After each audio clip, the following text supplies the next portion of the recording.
ये कहानी दो सौतेली बहनों की है। एक का नाम था पंखुड़ी और दूसरी का नाम था माया। पंखुड़ी स्वभाव से बहुत दयालु और मेहनती थी। वहीं माया लालची और बहुत ही घमंडी थी। वो सारा दिन भर बस घर पर आराम करती रहती और अमीर होने का सपना देखा करती। एक दिन मेरे पास बंगला, गाड़ी, रुपया, पैसा सब कुछ होगा। फिर मैं बड़ी बड़ी दुकानों में जाकर शॉपिंग किया करूंगी। माया अकेले अकेले क्या बड़बड़ा रही हो? चलो मेरे साथ खेतों पर चलकर थोड़ी मदद कर देना। मेरे पास फालतू कामों के लिए समय नहीं है। मैं अपना खूबसूरत चेहरा खेतों में काम करके खराब नहीं करना चाहती। पंखुड़ी अकेली ही घर का सारा काम खत्म कर खेतों पर चली गई। धीरे धीरे कड़ी मेहनत कर पंखुड़ी ने ढेर सारा धन इकट्ठा कर लिया। अब उसके पास इतना पर्याप्त धन था कि वो गांव के जरूरतमंद लोगों की भी थोड़ी बहुत मदद करने लगी। ये देख माया को बहुत ईर्ष्या होती। एक दिन की बात है। पंखुड़ी, तुम लोगों की मदद कर पैसे क्यों बर्बाद कर रही हो?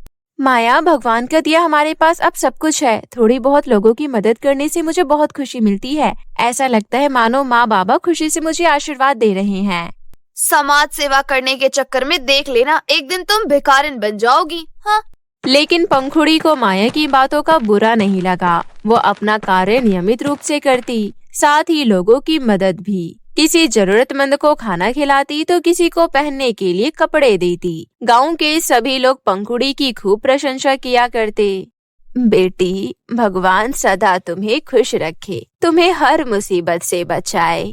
गांव वालों को पंखुड़ी की इस तरह प्रशंसा करते हुए देख माया को बहुत जलन होने लगी। मेरे कान पक गए हैं। जहाँ देखो बस उसकी ही चर्चा हो रही है। मुझे जल्दी कुछ करना होगा, नहीं तो पंखुड़ी पूरे गांव में मशहूर हो जाएगी। माया कुछ सोचने लगी। फिर उसके दिमाग में एक तरकीब आया। लगता है महारानी कमाया हुआ सारा धन लोगों पर बर्बाद कर गांव की मसीहा बनना चाहती है। अब बस बहुत हुआ। अब मैं उसे और पैसा यूं ही बर्बाद नहीं करने दूंगी। घर और सारे पैसे पर सिर्फ मेरा हक है, उसका नहीं। जब पंखुड़ी खेतों पर काम कर वापस लौटी तब माया बड़े प्यार से बोली, पंखुड़ी, तुम आ गई। मैं कब से तुम्हारा इंतजार कर रही थी। मेरा इंतजार? पर किस लिए?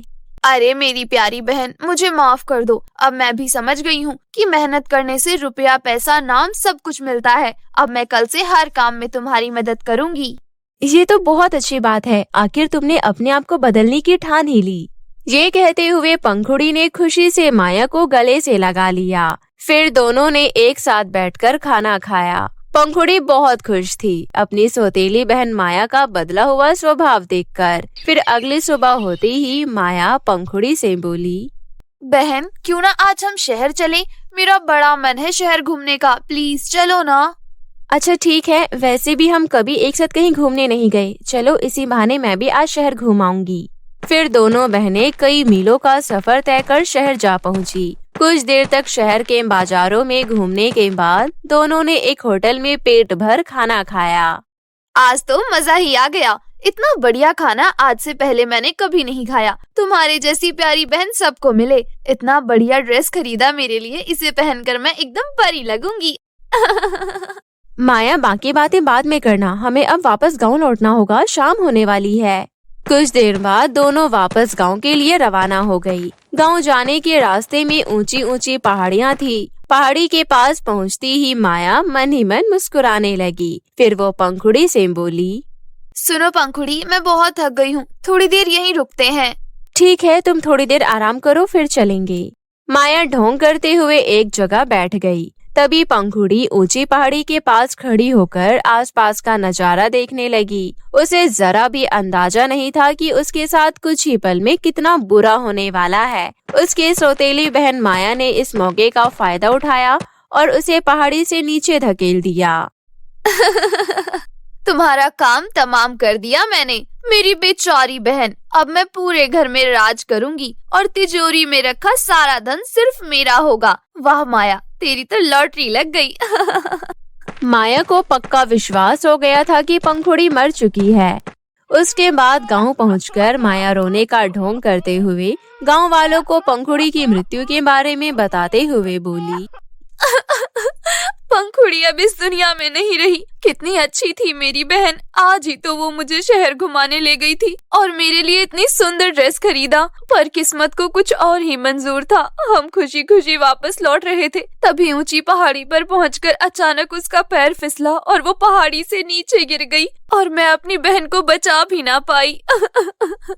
माया द्वारा बताई गई बातों पर गांव वालों ने विश्वास कर लिया। सभी को पंखुड़ी का इस तरह अचानक चले जाने का बहुत दुख हुआ। जहां माया मन ही मन बहुत खुश थी, वहीं दूसरी ओर पंखुड़ी ऊंची पहाड़ी से गिरने के बावजूद भी जिंदा बच गई। खुशकिस्मती से जब वो पहाड़ी से नीचे गिर रही थी तो नीचे मौजूद झाड़ियों से टकराकर जमीन पर गिरी, जिसकी वजह से वो बच तो गई, लेकिन उसका एक पैर बुरी तरह जख्मी हो गया, जिसकी वजह से वो चल फिर भी नहीं पा रही थी।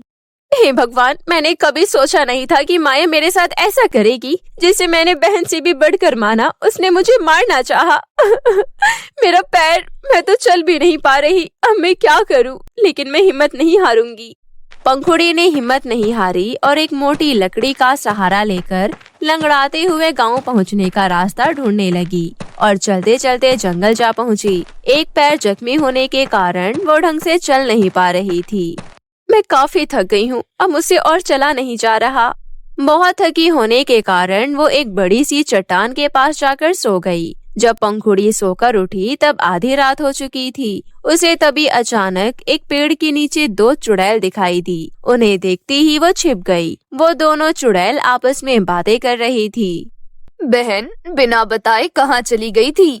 वो मैं जंगल से दूर जो घाटी है वहाँ चली गई थी घूमने। मुझे भी अपने साथ ले चलती, मैं आज अकेले बोर हो गई। तेरे हाथों में क्या हुआ? तेरे हाथों से तो खून बह रहा है। घाटी से आते वक्त मेरे एक छोटा सा एक्सीडेंट हो गया। पर कैसे? मैं अपनी ही धुन में चली आ रही थी, तभी अचानक मेरा पैर पत्थर से टकराया और मैं जमीन पर गिर गई। रोती क्यों हो बहन? तेरा चोट मिनटों में ठीक हो जाएगा, चल मेरे साथ।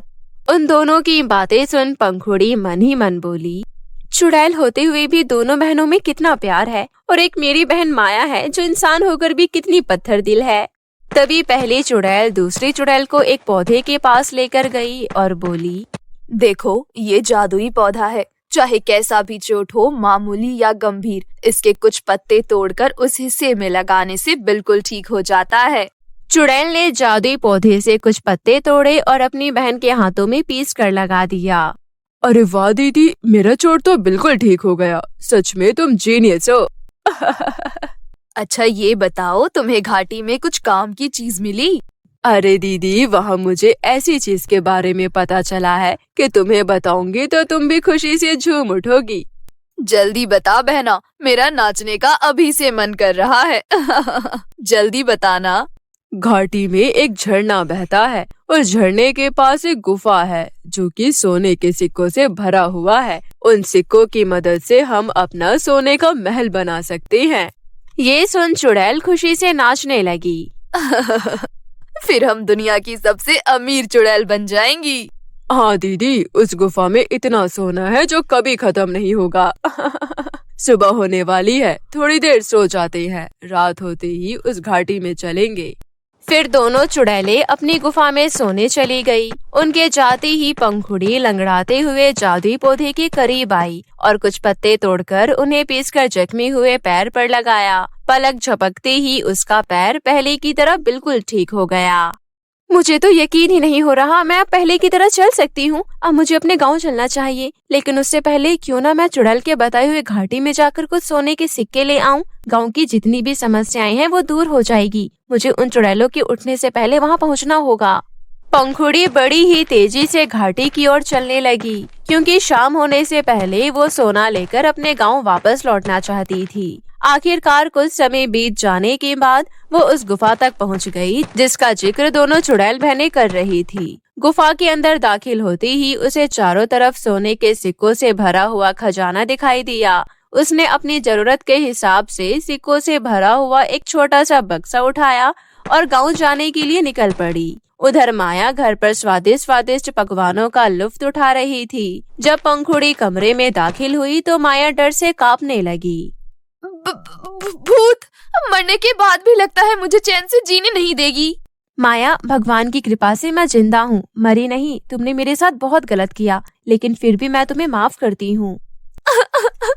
मुझे माफ कर दो बहन, मुझसे गलती हो गई। पर तुम इतनी ऊंची पहाड़ी से बच कैसे गई? पंखुड़ी ने माया को विस्तार से सारी घटना बताई। जब पंखुड़ी ने गुफा से लाया हुआ सोने से भरा हुआ बक्सा उसे दिखाया तो उसकी आंखें लालच से भर गई। हाँ, मैं इस बेवकूफ की जगह होती तो सारा सोना अपने कब्जे में कर लेती, लेकिन अभी भी कुछ बिगड़ा नहीं। सोच क्या रही है माया? मैं दुनिया की सबसे अमीर लड़की बन सकती हूँ अगर उस गुफा का सारा खजाना मेरा हो जाए। माया ने तुरंत ही उस घाटी पर जाने का फैसला किया। जंगल के रास्ते होते हुए माया घाटी में पहुंची, जहां पर वो गुफा थी। गुफा के अंदर पहुंचते ही माया खुशी से पागल हो उठी। इतना सारा सोना, कहीं मैं सपना तो नहीं देख रही? मुझे तो यकीन ही नहीं हो रहा ये सारा सोना अब मेरा है। तभी माया को दोनों चुड़ैलों की हंसने की आवाज सुनाई देने लगी और वो डर कर एक कोने में छिप गई। बहन, तूने सच कहा था, यहाँ वाकई ढेर सारा खजाना है। हाँ दीदी, इस खजाने के मालकिन अब हम हैं, लेकिन मुझे लग रहा है कि कोई हमसे पहले यहाँ आया था। देखो उसके पैरों के निशान। लगता है किसी को इस खजाने के बारे में पता चल गया है। हमें कुछ करना होगा, नहीं तो हमारा सारा खजाना चोरी हो जाएगा। दोनों चुड़ैलें बातें कर ही रही थी, तभी माया ने फटाफट से सिक्कों से भरा हुआ छोटा सा बक्सा लिया और दबे पांव गुफा से बाहर की ओर भागी। शुक्र है एक बक्सा तो हाथ लगा, अभी यहाँ से निकलने में ही भलाई है। माया खुश होते हुए कुछ कदम ही चल पाई थी कि तभी पीछे से आवाज आई। इतनी जल्दी भी क्या है? रुको जरा, बाकी खजाना तो लेती जाओ। माया ने जब पीछे मुड़कर देखा तो उसके सामने दोनों चुड़ैल खड़ी थी। लालची लड़की, तूने हमारा सोना चुराने की हिम्मत कैसे की? अब तो यहाँ से बचकर नहीं जा सकती। नहीं नहीं, मुझे जाने दो, मैंने कुछ नहीं किया। मैं तो बस यहाँ घूमने आई थी। ये लो तुम्हारा सोना। ये कहकर माया ने सोने से भरा हुआ बक्सा उन चुड़ैलों की तरफ फेंका और आंखें बंद कर भागने लगी। भागते भागते वो ऊंची पहाड़ी के पास जा पहुंची। मैं इतनी आसानी से खजाने को अपने हाथ से जाने नहीं दूंगी। कल एक तांत्रिक को अपने साथ जंगल ले जाकर पहले उन दोनों चुड़ैल का खात्मा करूंगी। लालच में अंधी लड़की माया ये सोच मन ही मन बहुत खुश हो रही थी। तभी अचानक उसके सामने दोनों चुड़ैल आ गई, जिसे देख माया बुरी तरह घबरा गई। उसका कदम अचानक से लड़खड़ा गया और वो ऊंची पहाड़ी से नीचे गिरकर मर गई। इस तरह उसे लालच करने का फल मिल गया। वहीं दूसरी ओर पंखुड़ी ने सोने के सिक्कों को गांव के सभी लोगों में बांट दिया और बाकी का जीवन जरूरतमंद लोगों की सेवा कर हंसी खुशी बिताया। एक बार की बात है, हीरानगर नाम के एक गांव में चारू नाम की एक लड़की रहती थी। चारू अपने माता पिता की इकलौती और सबसे ज्यादा लाडली औलाद थी। चारू के माता पिता ने बचपन से उसे किसी चीज की कमी नहीं होने दी थी, लेकिन अब उनकी लाडली बेटी बड़ी हो चुकी थी। एक दिन चारू की मम्मी चारू से कहती है, चारू बेटा, कहीं तुम्हारी लाइफ में कोई लड़का तो नहीं है ना? अगर है तो हमें बताओ।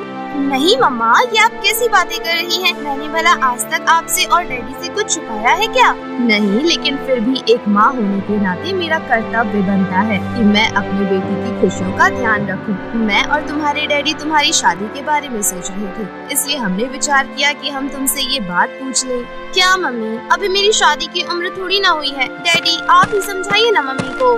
मैंने तुम्हारी मम्मी को बहुत समझाया। मैंने कहा कि अभी हमारी बेटी सिर्फ 28 की ही तो हुई है, लेकिन तुम तो जानती हो तुम्हारी मम्मी के आगे आज तक किसी की चली है भला।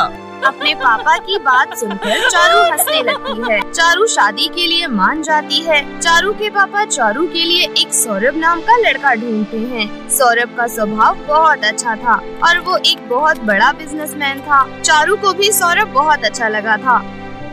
कुछ ही दिन में चारू और सौरभ की शादी हो जाती है। शादी के बाद चारू पहली बार ससुराल जाती है। उसका ससुराल वाला घर तो बहुत आलीशान था।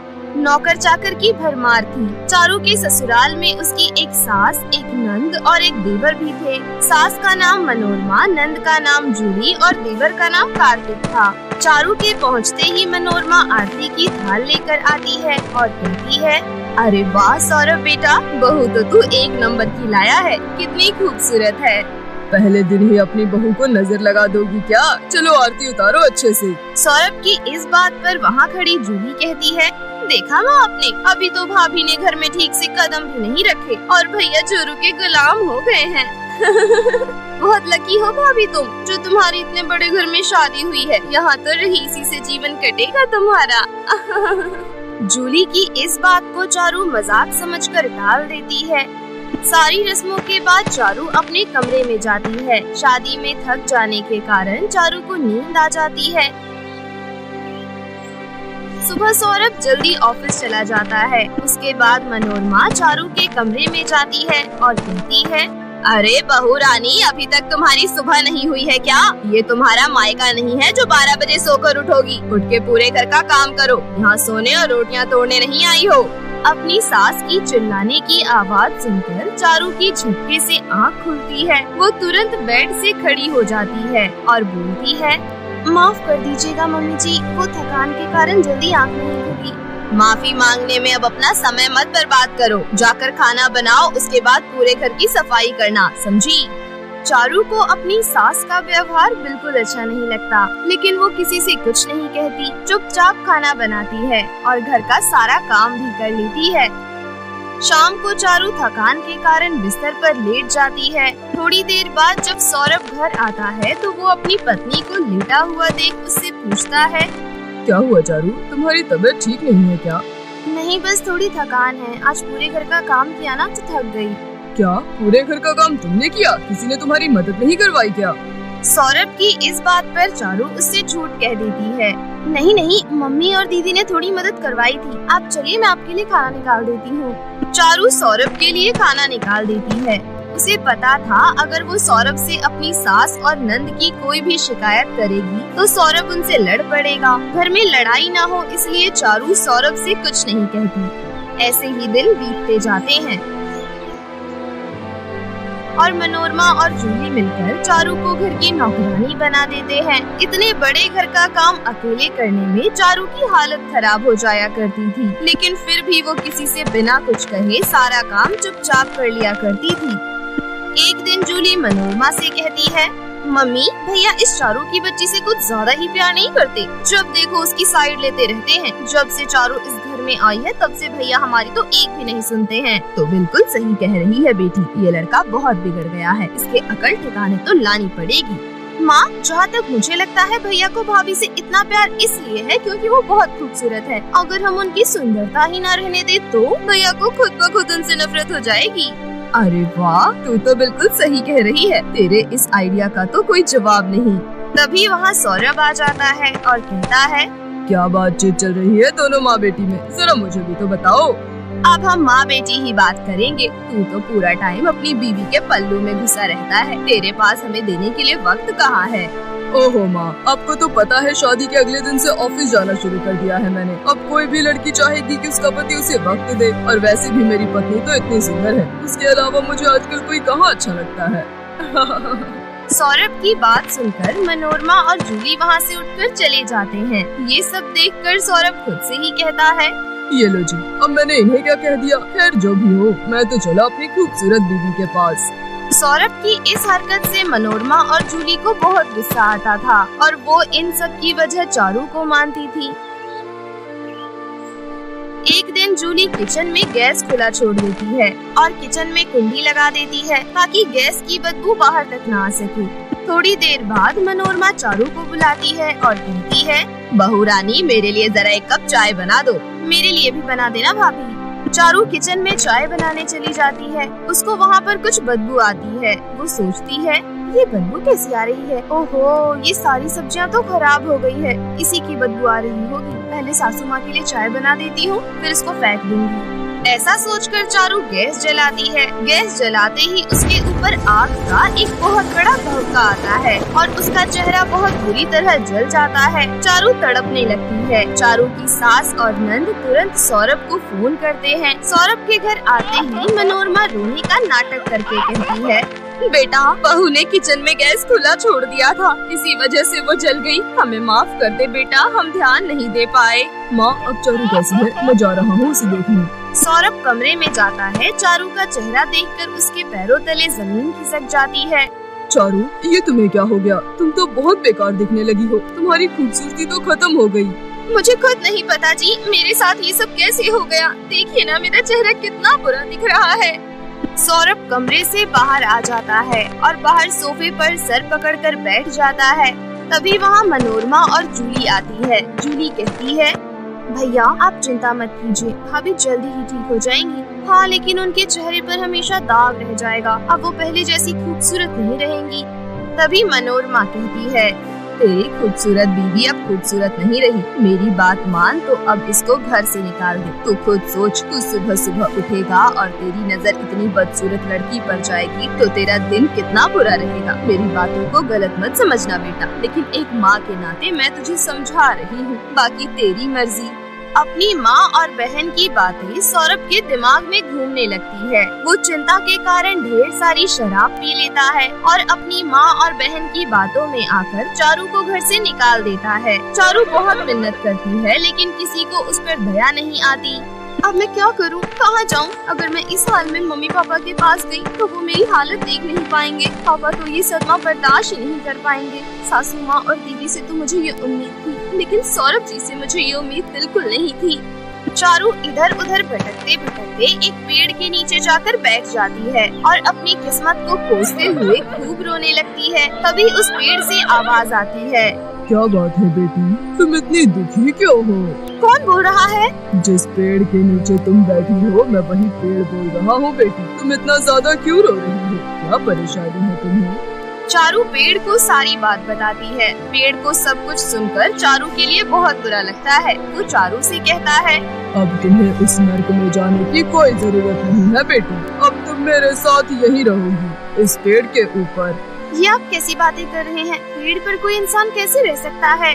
चारू की ये बात सुनकर पेड़ अपने ऊपर एक आम का घर प्रकट करता है और कहता है, तुम इस आम के घर में रहोगी बेटी। ये घर जादुई है। ये बाहर से दिखने में जितना छोटा है, अंदर से उतना ही आलीशान है। तुम्हें इसके अंदर अपने जरूरत की सारी चीजें मिलेंगी और तुम्हारा जला हुआ चेहरा भी इसके अंदर जाकर बिल्कुल ठीक हो जाएगा।